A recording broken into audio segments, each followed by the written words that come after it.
వివాదాలకు centre of attraction గా కడప రెడ్డమ్మ. మొన్న కౌన్సిల్ సమావేశం, నేడు స్వాతంత్ర దినోత్సవ వేడుకలు. సందర్భం ఏదైనా కుర్చీ గొడవ మాత్రం కామన్. తరచూ వివాదాలతో వార్తల్లో కడప రెడ్డమ్మ.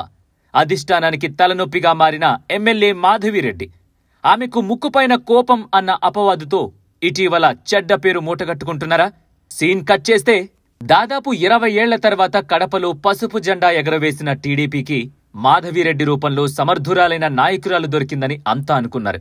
కానీ ఇటీవల చోటు చేసుకుంటున్న సంఘటనతో మాధవిరెడ్డి వివాదాల్లో చిక్కుకుంటున్నారు.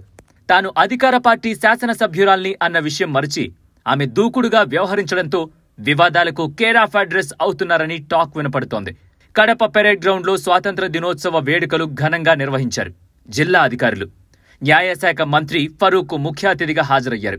ఈ వేడుకల్లో వేదిక మీద ఎవరెవరు కూర్చోవాలి, ఎవరెవరు జెండా ఎగరేయాలి, ప్రోగ్రాం ఎలా ఉండాలన్న విషయంపై ఒక ప్రోటోకాల్ ఉంటుంది.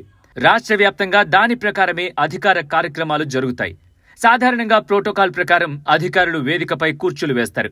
కానీ మాధవిరెడ్డి మాత్రం వెరీ స్పెషల్ గా కనిపిస్తున్నారు. మిగిలిన నియోజకవర్గాల్లో తలెత్తని సమస్య ఒక్క కడప జిల్లాలోనే ఎందుకు ఎదురవుతుందని టీడీపీ నేతలే ప్రశ్నిస్తున్నారట.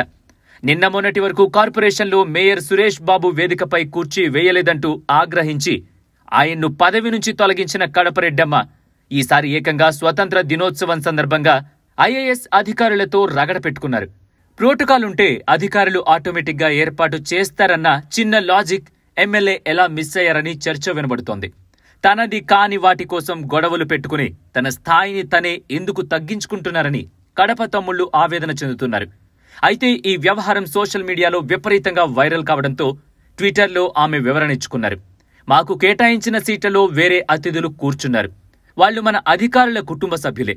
వాళ్లని లేపి కూర్చోవడం పద్ధతి కాదు. అందుకే అక్కడి నుంచి వెళ్లిపోయానంటూ ట్విట్టర్లో వివరణిచ్చారు.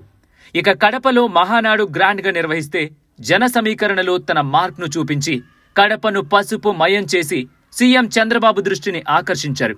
అయితే బిందెడు పాలల్లో చుక్క విషం పడినట్లు పార్టీ ప్రభుత్వంలో మంచి గుర్తింపు తెచ్చుకున్నా ఇటువంటి దశలో దూకుడితో ఇబ్బందుల్లో పడడం కరెక్ట్ కాదన్న అభిప్రాయం తెలుగు తమ్ముళ్లలో వ్యక్తమవుతోంది.